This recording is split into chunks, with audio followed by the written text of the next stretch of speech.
Hello guys, ये एक 50 से 300 इनपुट वोल्टेज पर बना हुआ एक स्टेबलाइज़र है 5 केवी का। इसमें 7 लीड है, एक कॉमन है और 6 फेज है। इसके द्वारा ये बनाया गया है जिसके कारण इसे 5 रिले से बनाया गया है। 5 में एक रिले जो है वो डिले टाइमर का है।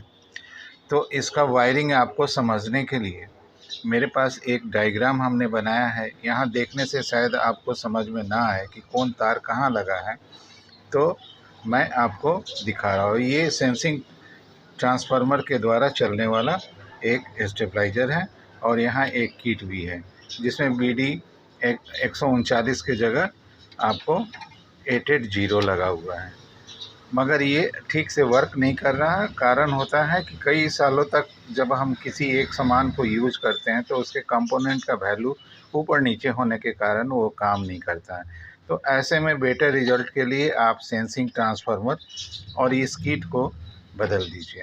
अब बदलने के बाद जो वायरिंग होता है वो मैं जैसे बता रहा हूँ वैसे कर दीजिए, तो गाइज आपका ये स्टेबलाइज़र बहुत अच्छा बन जाएगा और कोई शिकायत नहीं आएगा।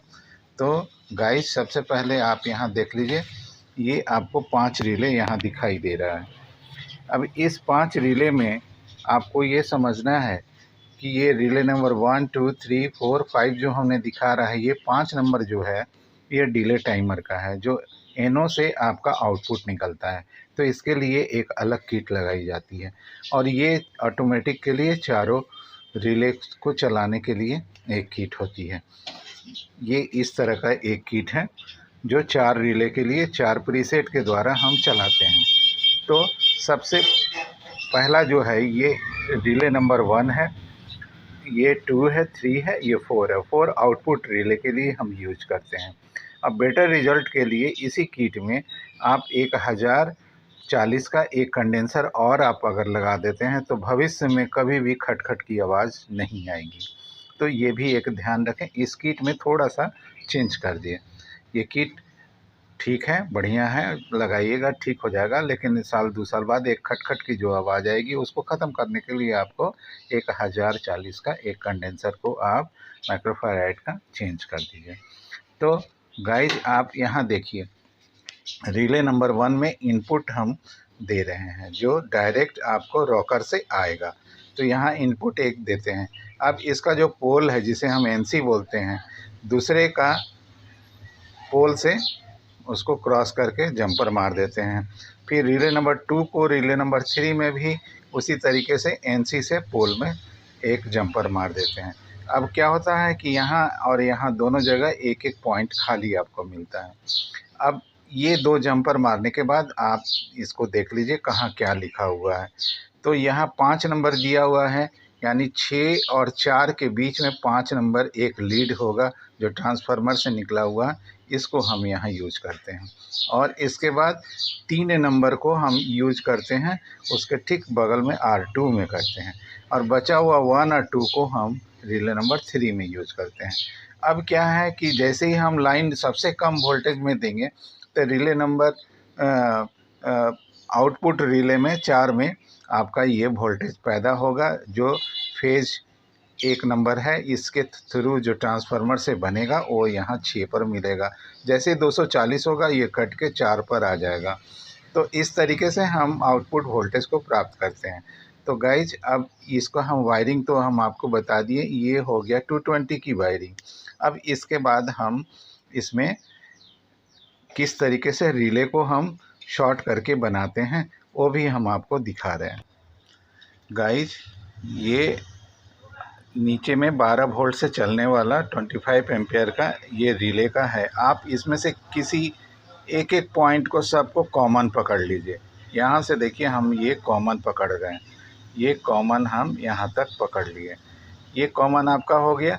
इसके थ्रू हम प्लस वोल्टेज को हम देंगे जो किट के पास आकर लगेगा।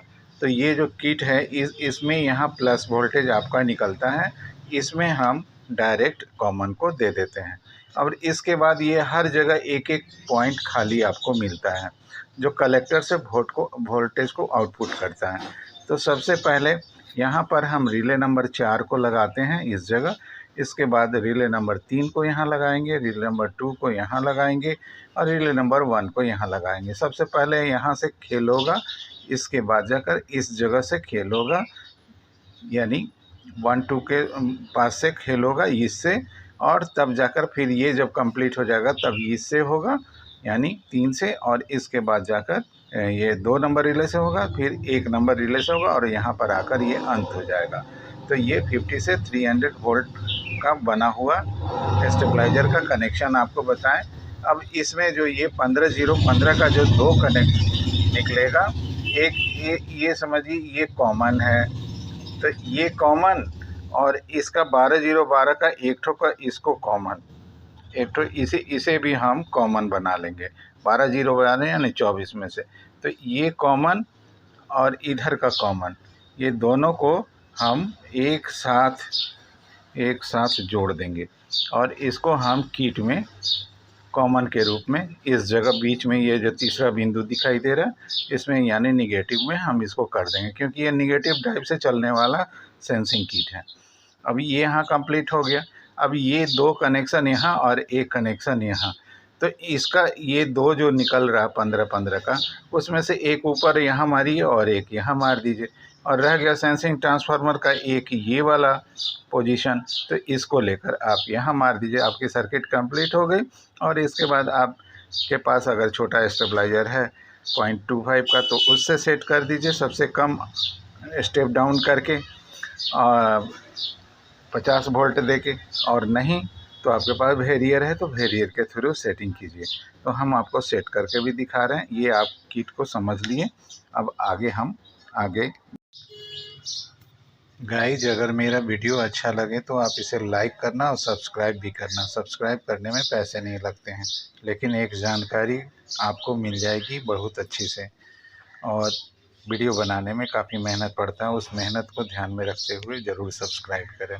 तो गाइस चलो देखते हैं। यहाँ मैंने सेंसिंग ट्रांसफार्मर उसका हटाने के बाद एक नया लगा, ये देखो इनपुट वोल्टेज यहाँ डाला हुआ है, ये कॉमन वोल्टेज डाला हुआ है, और इस सबको अच्छा से सोल्डिंग कर देंगे। अभी यहाँ देखिए 12-0-12 का 2 टेपिंग है, इसमें से एक टेपिंग को हमने कॉमन इस ट्रांसफार्मर से निकला हुआ 15-0-15 का जो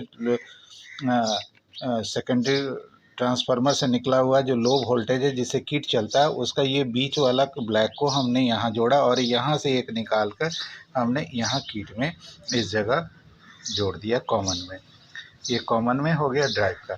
अब यहाँ पर बचा दो जो 15-0-15 है, उसमें से हमने एक यहाँ डाला है और एक यहाँ पर डाल दिया है।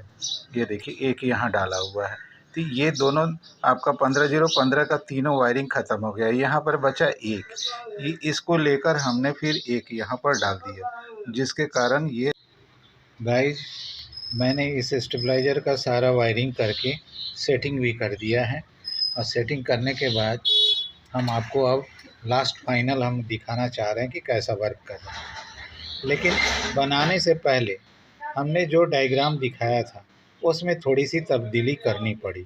इसलिए करना पड़ा कि इसके जितने भी ये टेपिंग निकले हुए हैं इसमें ये गलत टेपिंग निकला हुआ है, बहुत ज़्यादा का अंतर नहीं है, जिसके कारण मैंने जब बनाया तो उसमें बहुत कम के अंतर से 200-220 के अंदर में ही 20 से 200 ऐसे ही हो रहा था। तो हमको कम से कम दिखना चाहिए कि हाँ मेरा स्टेबलाइज़र काम कर रहा है, तो 200 से 240 के बीच में वो रन कर रहा है, ये हमें दिखना चाहिए। तो हमने इसमें थोड़ी सी तब्दीली क्या किया, जैसे मैंने पहले बताते हैं कि वो जो आउटपुट का जो एनसी में लगा हुआ जो 6 नंबर है, 6 नंबर को हम 1 नंबर इनपुट रिले का एनो में एक तार लाके शॉर्ट करते हैं, जिससे हमको 300 वोल्ट पर भी 250 वोल्ट हमें प्राप्त होता है। तो मैंने उसी चीज़ को इसमें इम्प्लीमेंट करना पड़ा, तो इसके एक हमको लूप को छोड़ देना पड़ा, इसको हमको हटा देना पड़ा। इसको हटाने के बाद जाके हमको ये काम किए तो बहुत अच्छा रिज़ल्ट आया। वो रिज़ल्ट क्या है वो देखिए, इधर आपको हम इनपुट दिखा रहे हैं, इधर आप इनपुट देखिए, ये इनपुट आपको यहाँ पर इनपुट नीचे डिजिटल मीटर में दिख रहा है, और ऊपर में आउटपुट है पहला ऑन हो चुका है 90 पर और सेकंड रिले के पास वो जा रहा है। ये देखिए अब सेकंड रिले पर जाने वाला है। देखिए कट गया और फिर अब हम सेकंड रिले से अब फिर एक बार आउटपुट को कम करते हैं। आउटपुट भी कम हुआ। अब फिर हम आगे बढ़ते हैं, ये थर्ड रिले में गए, इसे भी देखिए कम किया। ये अभी आपका इनपुट टू आउटपुट वाला रिले कंप्लीट हो गया। चलिए अब पीछे करके देखते हैं।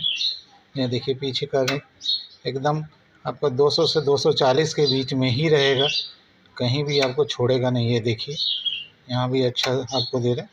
ये 0 हो गया। ये देखिए अभी गया और कट गया। और फिर ये देखिए अभी फिर से कर रहे हैं। ये देखिए कटा।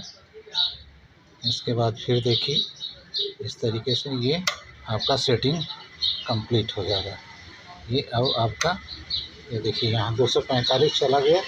245 46 पर भी आपका जब 200 कर रहा है तो इसमें 50 ऐड कर दीजिए तो 290-95 तक चला गया। तो 295 पर भी आपका 250 वोल्ट रहेगा। ये आपका क्लियर हो गया। मेरा बैरियर थोड़ा सा गड़बड़ है, इसके कारण ऐसा हो रहा है। अभी यहाँ 260 दिख रहा है, 260 पे 210 आपको दिखाई दे रहा है। इसी से आपको क्लियर हो जा रहा है।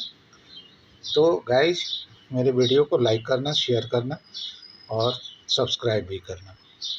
और इसमें एक चीज़ आपको और बता दें, इस किट में गड़बड़ी होने के कारण आपको एक बीमारी और पता चलेगा। वो क्या है कि अगर आपने सारा कनेक्शन कर दिया और जैसे ही बैरियर से टेस्ट किए थे एक घुर्र करके आवाज़ निकलेगा किसी रिले में। इसका मतलब है कि डीसी नहीं बन रहा, जिसके कारण रिले ऑन नहीं होगा। डीसी रिले ख़राब है ये मत समझना। तो उसके लिए प्रिंट को चेक करो। इस प्रिंट में कोई ना कोई कटा हुआ मिलेगा। मुझे इस प्रिंट में एक यहाँ पर कटा हुआ मिला, जिसे हमने शॉर्ट किया और जैसे ही शॉर्ट किया ये डीसी फिल्टर बनने लगा और मेरा ये काम हो गया। तो गाइज मेरे वीडियो को लाइक करना, शेयर करना।